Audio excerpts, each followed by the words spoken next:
नमस्कार, मैं हूं विकास सुगीजा और आप देख रहे हैं अब तक टाइम। दोस्तों, अब मैं जो आपको खबर दिखाने वाला हूं वो आपको कहीं ना कहीं परेशान कर देगी, हैरान कर देगी और सोचने के लिए मजबूर कर देगी। आखिरकार आखिरकार हिंदू परिकाष्ठा, हिंदू धर्म को दरकिनार कर मुंडन करा लेना कितना जायज है। और आखिरकार ऐसी कौन सी परिस्थितियां उत्पन्न हो गई कि एक चीज का विरोध करने के लिए अपने धर्म का ही बलिदान देना पड़ जाए। दोस्तों, मैं बात कर रहा हूं करनाल के साहिल हिंदुस्तानी की। आपको दिखाते हैं, पोस्टर दिखाते हैं। यह साहिल हिंदुस्तानी का पोस्टर जिस पे लिखा है मुद्दे की बात साहिल हिंदुस्तानी के साथ। और दोस्तों, बात करें मुद्दे की, तो मुद्दे की जब बात होती है तो आपको बता दें, तब हर वो चीज को दरकिनार कर दिया जाता है जिसके बारे में आप कभी सोच भी नहीं सकते। हम पहुंचे हैं साहिल हिंदुस्तानी के घर पर। बताना चाहूंगा साहिल हिंदुस्तानी ने आखिरकार ऐसा कौन सा कृत्य कर दिया जिससे समाज को सोचने के लिए मजबूर होना पड़ गया। दोस्तों, बात है महंगाई की। महंगाई डैन दिन प्रतिदिन घर के उस कोने के अंदर घुस गई है जहां तक जाना भी मुश्किल हुआ करता था। और दोस्तों, आज बता दें आपको, आज साहिल हिंदुस्तानी ने करनाल के उस चौक पर जहां देश के राष्ट्रपिता महात्मा गांधी की प्रतिमा लगी है, वहां पहुंचकर अपना मुंडन करा लिया। और आपको बताएंगे और मिलवाएंगे साहिल हिंदुस्तानी से कि आखिरकार उन्होंने मुंडन जो कराया है, वो मुंडन आखिरकार कराया क्यों है। अगर मुंडन कराया भी है तो क्यों क्यों उन्होंने हिंदू धर्म का पालन क्यों नहीं किया। क्योंकि मुंडन कराने के बाद आपको बता दें, मुंडन जिस समय होता है उस समय एक चोटी रखना अति आवश्यक होता है, लेकिन यहां तो चोटी भी साफ हो गई है। गुस्सा कुछ ज्यादा है। आप देख सकते हैं साहिल हिंदुस्तानी, ये साहिल हिंदुस्तानी बैठे हैं अपने घर पर और बड़े मन ही मन बड़े विचलित हैं, क्योंकि मैंने इनको टैगलाइन बता दी थी और मेरी टैगलाइन के बाद बड़ा परेशान हुए। इनके हाथ में जो बैनर है, हर घर महंगाई, हर घर बेरोजगारी, महंगाई डायन खाए जात है। किसको खाए जात है, क्यों खाए जात है, सीधी बात कर लेते हैं साहिल हिंदुस्तानी के साथ। साहिल जी, आप ये अपने पोस्टर थोड़ा साइड पे रख दीजिए। सबसे पहला सवाल मेरा है कि आपने मुंडन कराया, कौन से धर्म से हो आप? नमस्कार सुखीजा जी, आप सब साथियों को नमस्कार। मैं हिंदू धर्म से हूँ, सनातन धर्म से हूँ। हाँ जी। तो साहिल जी, सनातन धर्म, हिंदू धर्म की परंपरा है, जब भी कोई मुंडन होता है, मुंडन आखिरकार तो तब होता है जब घर में से बड़े बुजुर्ग चले जाते हैं, जब साया माँ बाप का हट जाता है। आपने इतनी बड़ी व्यवस्था पर चोट मारी है और उसके बाद आपने मुंडन कराया, और जिस तरह से एक संकेतिक हमें अपने सिर के ऊपर एक चोटी रखना अनिवार्य होता है, धर्म की पालना बड़ी जरूरी होती है, जनेऊ धारण किया होता है, तो आपने इतना बड़ा कदम उठाया। आखिरकार ऐसी कौन सी मन में परेशानी हो गई कि जिस पर आपको ये स्टेप उठाना पड़ा है? बिल्कुल आपने सही कहा कि जब बच्चों का मुंडन होता है ना, 1 या 2 साल के, तो जब एक खुशी होती है। खुशी होती है। और जब कोई बड़ा होकर मुंडन कराता है तो तब दुख होता है। दुख क्या होता है, जैसे आपने बताया, घर में कोई बड़ा बुजुर्ग चला जाता है, तब ये सब कराया जाता है। तो मेरे देश में तो दिन प्रतिदिन लोकतंत्र की हत्या हो रही है। अब हत्या हो रही है तो मैंने सोचा मुंडन करा देना चाहिए। लोकतंत्र की हत्या हो रही है, दिन प्रतिदिन हो रही है, तो मुझे लगा मुंडन करा देना चाहिए। तो मुंडन, इसी इसी ये हत्या कैसे, लोकतंत्र की हत्या कैसे? न्याय व्यवस्था खत्म हो चुकी, जी। महंगाई आपके सामने है, झूठ का बोलबाला चल रहा है, भ्रष्टाचार अपने चरम पर है, कहीं पे भी कोई भी चीज की सुनवाई नहीं है, हर चीज बेलगाम है। वो मैं नहीं कह रहा, आप सब लोगों के सामने है। जी।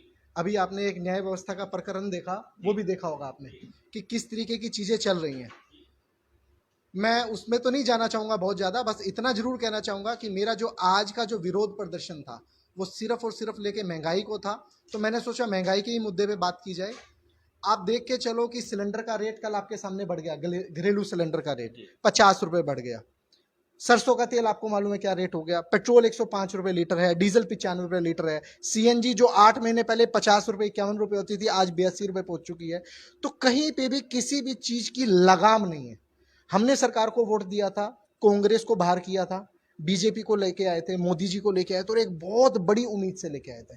हर एक वर्ग की उम्मीद थी वो मोदी जी।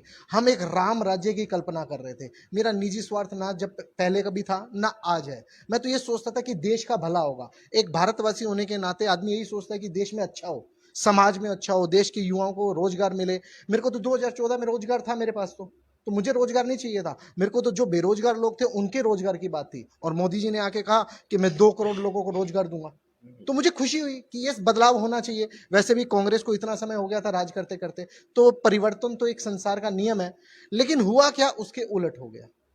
पेट्रोल डीजल जो कहा जाता था, एक मुझे याद है कि मैं थोड़ी देर पहले एक आर्टिकल देख रहा था, फेसबुक पे आ रहा था, मोदी जी का था 2013 में, कि इस बार जब 2014 में आप वोट डालने जाओ तो घरेलू सिलेंडर के दाम को अपने दिमाग में जरूर रखना। तो तब तो 450 रुपए था, आज तो 999 हो गया। अब किस किस चीज को दिमाग में रखेंगे? पेट्रोल को, डीजल को, दवाई को, सरिये को, स्कूल की फीस को, किस किस चीज को रखेंगे? और भ्रष्टाचार आपके सामने, डीटीपी और तहसीलदार वाला आपके सामने, पूरा का पूरा सीएम सिटी इसमें हाईलाइट हो रखा है। कल आपने जो बीजेपी के सांसद है अरविंद शर्मा जी रोहतक से, आप पत्रकार है, आपने जरूर उनका बयान सुना होगा। उन्होंने कहा कि ये एक क्या अमृत कुछ करके था, उसके लिए 350 करोड़ रुपए आए थे रोहतक के लिए, वो 350 रुपए गायब हो गए। कौन खा गया? उनका ये सवाल था, कौन खा गया? मतलब 350 रुपए या 3.5 करोड़? 350 करोड़ रुपए। हाँ, सारे के सारे खत्म हो गए। मतलब उनका ही कहना था। मैं तो उनकी पार्टी में नहीं, ना मैं उनके वहां पर जो मैंने आरटीआई नहीं लगाई। ये तो उनके सांसद कह रहे हैं, उन्हीं की पार्टी के। और किसको कह रहे हैं वो आप देखो। वो स्टेट की गवर्नमेंट को सीधा सीधा पूछ रहे हैं कि रोहतक की भलाई के लिए, रोहतक के विकास के लिए 350 करोड़ रुपए आया था, कहां चला गया? वो खुद ही सवाल पूछ रहे हैं, अपनी ही पार्टी से पूछ रहे हैं। सरकार तो हुड्डा की नहीं है, सरकार तो कांग्रेस की नहीं है, राज्य में सरकारें तो बीजेपी की हैं, केंद्र में सरकार बीजेपी की है, तो किससे सवाल कर रहे हैं वो? आम जनता को तो मिली नहीं चवन्नी भी, तो 350 करोड़ गया कहां? तो आप ये तो देखो, और कहीं पे भी किसी की जवाबदेही नहीं है। झूठ इतने बड़े बड़े बोले जा रहे हैं, इतने बड़े बड़े बोले जा रहे हैं कि आदमी उनका मुकाबला कहां से कहां तक करे। एक श्री जी महाराज थे, जिनका मैं बयान पढ़ रहा था कि ये इसकी मोदी जी की सरकार आई तो डॉलर के बराबर रुपया हो जाएगा, या 40 रुपए का डॉलर हो जाएगा। आज वो 73 रुपए का है। एक हमारे लाला रामदेव जी, जिन्होंने कहा था डीजल पेट्रोल 30 से 40 हो जाएगा, आज 105 हो गया।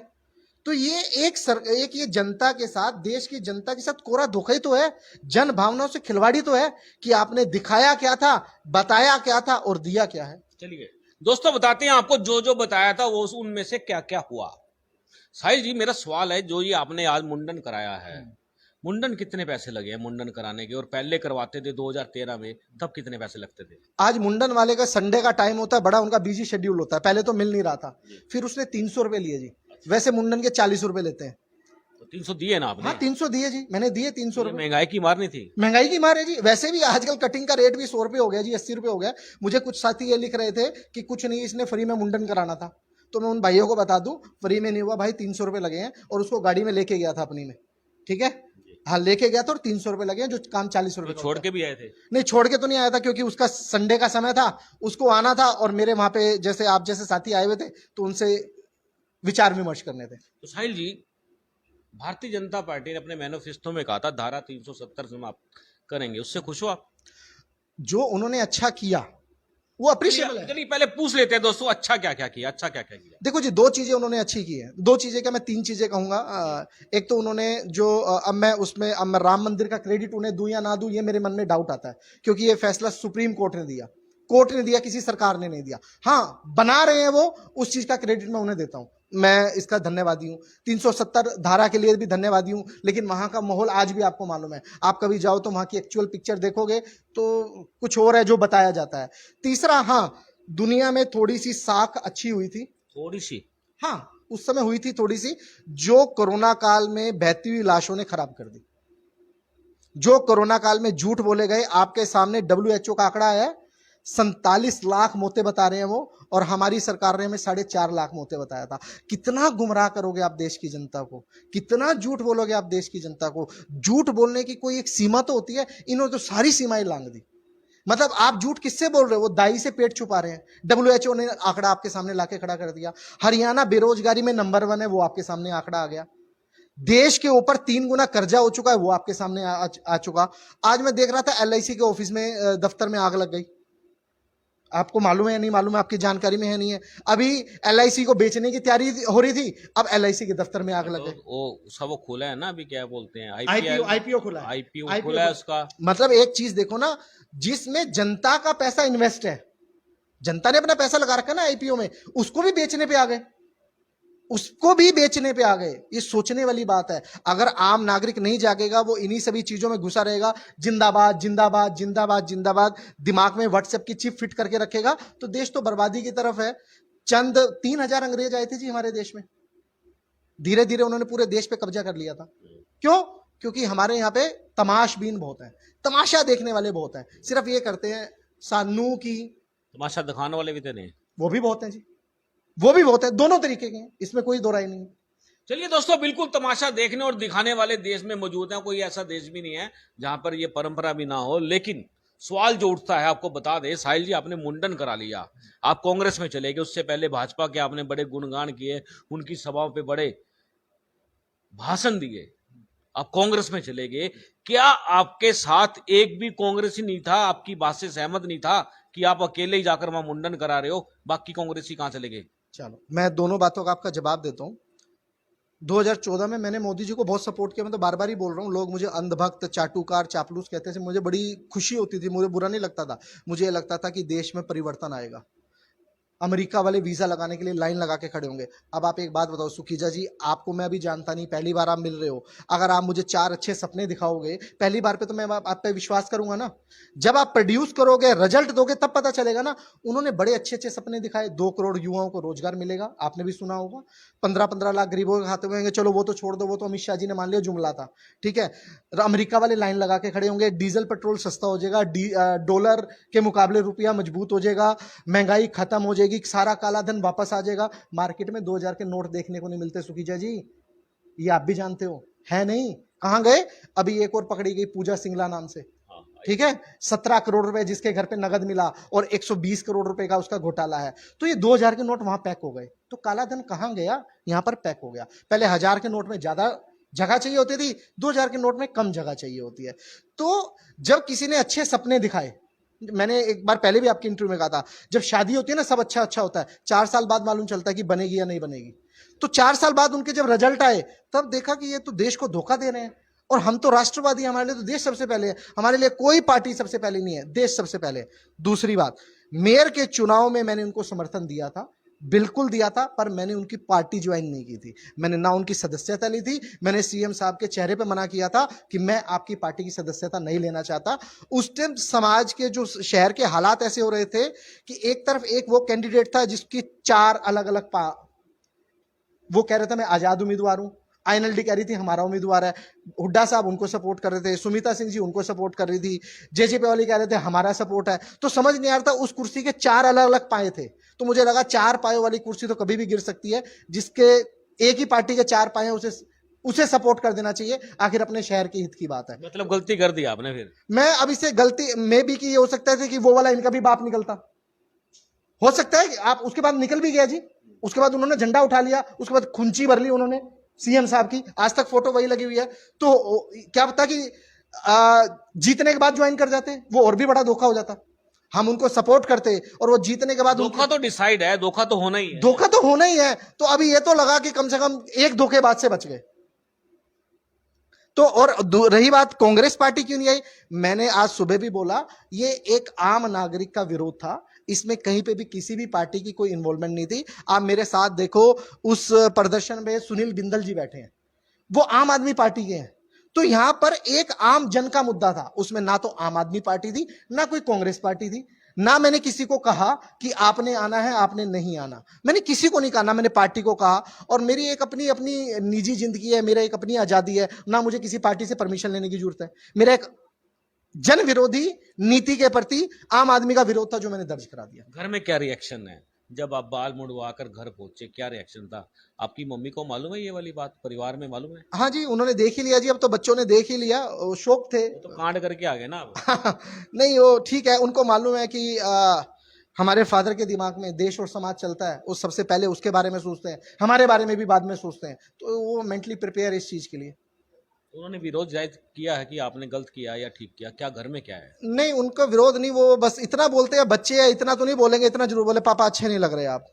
बच्चों ने कहा है। हाँ, पापा अच्छे नहीं लग रहे आप, गंजी होने के बाद अच्छे नहीं जो लग माँ रहे बाप है उन्होंने कहा बेटा बहुत अच्छे लग रहे हो। मतलब उनका उनका कोई ठीक है कि उनको ये है कि यस कि अब तुम्हारी एक भावना है देश और समाज के प्रति, अगर उसके लिए तुम्हें कहीं पे विरोध दर्ज कराना है तो मैं नहीं करा रहा, बहुत सारे लोगों ने कराया। लोग मुझे कुछ बीजेपी के भी लिख रहे हैं, तो भाई जगमोहन आनंद जी ने भी मुंडन कराया था, वो भी रिकॉर्ड में पढ़ा होगा, ठीक है। स्मृति ईरानी जी ने भी वो प्याज और टमाटर की मालाएं पहनी थी, है ये अनिल विज जी भी अर्धनग्न हो गए, प्रदर्शन कर रहे थे, कांग्रेस के वाले भी नंगे हुए थे, त्रिलोचन सिंह वगैरह। वो भी हुए थे। तो हर एक का अपना तरीका है, मैंने तो कोई भीड़ क्या इकट्ठे लगता क्या आप लोगों को कि नंगे होने से, बदन के कपड़े उतार देने से, सिर के बाल उतार देने से आप लीडर बन जाओगे क्या? नहीं नहीं, लगता क्या है? हमें लीडर नहीं बनना, हमें लीडर नहीं बनना, हमें एक विरोध दर्ज कराना है, जनता को जागरूक कराना है। वो भगत सिंह जी ने फांसी क्यों ले ली फिर? उसके बाद ली नहीं, फांसी तो ली नहीं उन्होंने, उनको तो दी है। दी ना, हाँ। और लड़ाई तो लड़ी ना देश की उन्होंने, लड़े ना, उनको लड़े। दी है, ली नहीं है। जनता जागृत हुई ना। आप लड़ो ना, नहीं। महंगाई से लड़ो, कैसे लड़ो। विरोध करने के तरीके और भी होते हैं। कौन सा आप बताओ, मैं अगली बार वही तरीका अपनाऊंगा, आप मुझे बताओ, आप मुझे बताओ विरोध करने का तरीका बताओ। जैसे आपने एकदम से मुंडन कराया, हाँ जी। मैं कहता हूँ आप मुंडन कराते, ठीक है, आप जिस पार्टी के साथ जुड़े हो वहां के 10 20 50 लोग अपने समर्थन में तो लेते, आपने तो निजी फैसला लिया है ना। निजी फैसले के अंदर मेरी निजी जिंदगी है, मैं समझी नहीं ना। अब कांग्रेस के जो सांसद हैं, कांग्रेस के भी बहुत सारे सांसद है, करोड़पति हैं, उनको सिलेंडर 2000 का हो जो, उनको क्या फर्क पड़ रहा है? मुझे बताओ ना, उनको क्या फर्क पड़ रहा है? एक आम आदमी को फर्क पड़ रहा है ना, एक आम आदमी को फर्क पड़ रहा है। अब किसी के, मैं फीस का मुद्दा उठाता हूं कई बारी, बहुत सारे नेता ऐसे हैं, चाहे बीजेपी के चाहे कांग्रेस के, जिनके स्कूल है, उनको दर्द हो जाता है क्योंकि उनके अपने स्कूल है, उनकी रोजी रोटी है। तो हर एक के कहीं ना कहीं कुछ पर्सनल इंटरेस्ट जुड़े हुए हैं। आप जिनके पर्सनल इंटरेस्ट जुड़े हैं उन्हें जबरदस्ती थोड़ी ना लेकर आओगे। मैंने आम नागरिक होने के, मैंने आपको फिर बताया, बिंदल जी को भी मैंने नहीं कहा था ये तो उन्होंने भी मुड़वाया क्या? नहीं नहीं नहीं नहीं नहीं, उन्होंने नहीं मुड़वाए, लेकिन वो मेरे साथ आके बैठे, जबकि उनकी पार्टी अलग है। लेकिन जब उन्होंने कहा कि ये इसकी मुद्दा जनहित का है, जब जनहित का मुद्दा हो तो सब एकजुट है ना जी।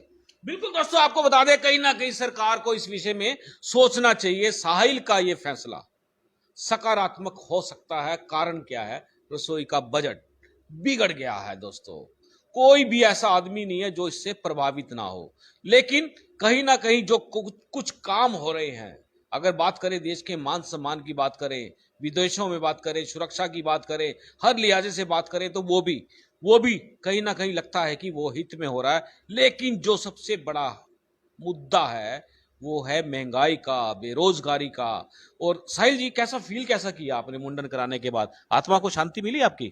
हाँ, मतलब ये कि ये जो मैंने कहा उसे पूरा किया। बहुत सारे आप जैसे शुभ चिंतकों के फोन भी आए, मैसेज भी आए कि मुंडन ना कराओ, विरोध दर्ज कराओ, मुंडन ना कराओ, लेकिन नहीं, मैंने तो मुंडन किया, मैंने तो कफन भी बांधा था जी। आज मैंने तो अपने सर पे काले रंग का कफन भी बांधा आज। नहीं, उससे कफन से क्या हो जाएगा, उससे क्या करोगे? एक मेरे शुभ चिंतक है आपके जैसे, उन्होंने मुझे बताया, मैंने पढ़ा वो। हाँ, कि अगर आप इस सरकार की खिलाफत करोगे ना तो मार दिए जाओगे, डुबा दिए जाओगे, फंसा दिए जाओगे, किसी न किसी चीज में फंसा देंगे। तो आप अपने कफन बांधने की हिम्मत रखते हो तो इस सरकार की गलत नीतियों की खिलाफत करना, नहीं तो जैसा चल रहा है वैसे चलने दो। तो मैंने कहा कफन ही बांध लेते हैं, जैसा चल रहा है वैसे तो नहीं चलना चाहिए। जिंदा हूं तो एहसास खुद को भी कराना पड़ता है कि जिंदा हूं। अच्छा साहिल जी, आपने मुंडन कराया यार, मैं सारी बात ठीक कहता हूँ, आपने एक विरोध जाहिर कर दिया, चोटी क्यों नहीं रखवाई? आपको मालूम नहीं था हमारे जो धर्म है उसकी परंपरा क्या, उसकी गरिमा क्या है? नहीं नहीं, ठीक है, लेकिन ऐसा नहीं है कि लगता चूक हुई है थोड़ी सी। नहीं नहीं, मैं ऐसा नहीं सोचता, मैं कह रहा हूँ जी, हमारे धर्म में तो वो छोटी छोटी मिडीज भी डालना अलाउड नहीं है। हमारे धर्म में तो मांस मदिरा भी अलाउड नहीं है। हमारे धर्म में तो किसी के पीठ में छुरा घोपना भी अलाउड नहीं है। हमारे धर्म में तो जो जिसको कहते हैं ना भोले शंकर की गद्दी दुकान, उस पर बैठ के झूठ बोलना भी अलाउड नहीं है। तो कहाँ है वो सब? आप उनसे भी तो सवाल पूछो। मेरा तो चलो आपने बता दिया, ये बहुत बड़ा इशू नहीं है, ठीक है। अगर शायद होता कि मैं पुरोहित होता तो वो होता कि ये मैंडेटरी है कि रखना पड़ता, मैंडेटरी है। हाँ, चलो मैं आगे से ध्यान रखूंगा, चलिए। आपने मुझे करेक्ट कर दिया। लेकिन मैं, आप पत्रकार साथी है तो मैं तो चाहता हूँ ये वाले मुद्दे भी उठाऊं ना, ये तभी तो आपसे बात कर रहे हैं हम। हाँ, कि ये वाले भी उठने चाहिए कि ये इसकी मेरे धर्म। साहिल ने आज अगर मुंडन कराया है और हम साहिल के पास आए हैं तो यही तो जानने आए नहीं, हैं बड़ी खुशी है कि मुझे बहुत बड़ा इश्यू क्रिएट किया आपने अकेले, पूरे करनाल के अंदर अकेले मर्द आदमी निकले जिन्होंने इतनी बहादुरी दिखाई कि एक अव्यवस्था के खिलाफ, एक ऐसी व्यवस्था के खिलाफ आवाज उठा दी जो कहीं ना कहीं गरीब मार कर रही है। साहिल जी, बिल्कुल गरीब फैक्ट है ये, आपकी बात से मैं भी सहमत आप हूँ सब पत्रकार और भी बाद लोग में काफी हैं। सहमत हैं। बिल्कुल। लेकिन साहिल जी, मैं ये सोच रहा हूं कि आप जिस संगठन के साथ जुड़ गए तो आपने उस संगठन को साथ क्यों नहीं लिया, या उन्होंने आपकी बात को दरकिनार कर दिया? मैंने आपको बताया ना जी, मैंने एक दिन पहले भी कहा था, आज भी कह रहा हूं कि मैंने कांग्रेस पार्टी ज्वाइन की, एक विपक्ष मजबूत हो, लेकिन कांग्रेस पार्टी अपने आप में ही अपने आप को कमजोर करने पे साबित लगी हुई है, खासकर हरियाणा में। इतने खेमे हैं, एक खेमा, दूसरा खेमा, तीसरा खेमा, चौथा खेमा, एक का कुछ प्रदर्शन है तो दूसरा नहीं आ रहा, दूसरे का प्रदर्शन है तो पहला नहीं आ रहा, उसके समर्थक को फोन चला जाता है, तू मत जाइयो। अभी आपके सामने कुलदीप बिश्नोई जी ने यहाँ पे प्रोग्राम किया था, एक भी करनाल का सदस्य आपको नजर आया हो तो बताओ। तो आप जब एकजुटता की बात कर रहे हो, आपका डिसीजन ही गलत है, इसका मतलब कांग्रेस ज्वाइन कर लिया आपने। मैंने एक विपक्ष ज्वाइन किया, विपक्ष को मजबूत करने के लिए। लेकिन तो उसमें पहले ही बूट है। देखो, पार्टी मेरे हिसाब से सुखीजा जी, पार्टी कभी कोई गलत नहीं होती। पार्टी के अंदर व्यक्ति विशेष अच्छे और बुरे हो सकते हैं। पार्टी तो एक नाम है, पार्टी कोई एक कैरेक्टर वो नहीं है। पार्टी की बात कर रहे हो, उसका जो मुखिया ही है, मान लो उस मुखिया, वो कहते हैं जब तक वो मुखिया रहेगा तब तक बीजेपी को कोई हरा नहीं सकता। हाँ, मैं ऐसा पढ़ रहा हूं। मानते हैं ऐसी बात आप? मैं देखो, ये फैसला जनता ने करना है। अच्छा। ये फैसला जनता ने करना है, लेकिन मुझे उस चीज का डर है कि जब नेशनल लेवल पे चुनाव होते हैं तो अलग अलग धर्मों में बांटा जाता है। हरियाणा में जब हुआ था तो पिछली बार जाट नॉन जाट किया था, तो इस बार इनको दोबारा से वो मुद्दा मिल गया, फिर दोबारा से वही जाट नॉन जाट हो गया। हाँ, मतलब दोबारा से वो मुद्दा मिल गया उसको, मतलब वो जो आग बुझी पड़ी थी उसको ये दोबारा से ये जला देंगे, यही सब होगा। अब कांग्रेस से पीड़ित दिख रहे हो आप, जैसे फूट है, क्या लगता है? मैं कांग्रेस से पीड़ित क्यों होऊंगा जी? मैंने कोई उम्मीदें नहीं रखी हुई। पीड़ित वो होता है जिसको बहुत सारी उम्मीदें होती हैं, या मैं उनको आज बुलाता और वो ना आते तब मैं पीड़ित होता, तब मैं कहता आज आपकी आंखों में मुझे आंसू दिख रहे हैं। ना ना ना, आपको बहुत गलतफहमी है, ये आपके पसीना हो सकता है, आंसू उसूं नहीं आते मुझे, आंसू नहीं आते मुझे। मेरे डिसीजन पे फक्र है, मुझे अपने देशभक्ति पे फक्र है, मुझे अपने समाज चिंतन, देश चिंतन पर फक्र है।